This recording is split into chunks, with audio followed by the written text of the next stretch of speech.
Ang aking baboy kasi iniinitan na siya. Iniinitan na ang aking baboy. Ito ko muna yung phone. Kasi walang maghahawak ng cellphone. Luguan ko muna ang aking alaga. Sobrang init nito. May papasok ako para wala sa dyan.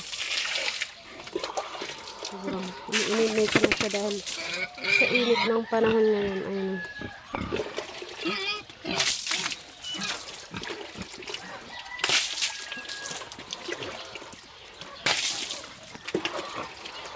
Sobrang init na.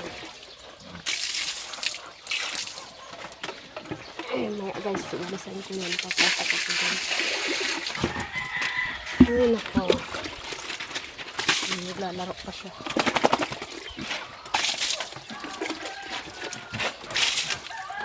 Mag-isa lang kasi ako guys pumasok yung mga bata.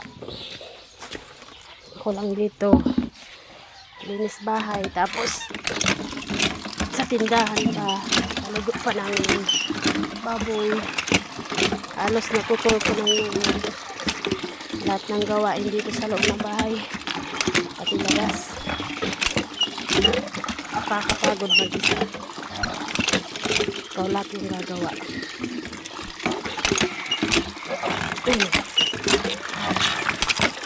Ako pa yung palibig ng labay ko.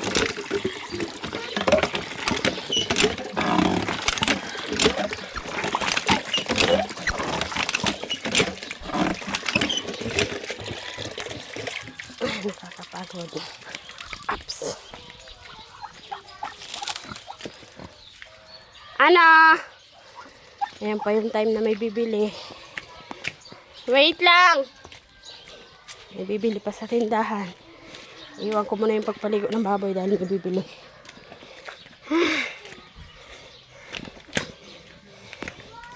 Ana! Ano bibili niya? Duwang Ano? kumay tapos duwa. Ayun o, may bibili pa. Ano bibili niyo dalawa? Ano bibili niya? Halo. Wait lang guys, maghahalo-halo lang ako. Babuch.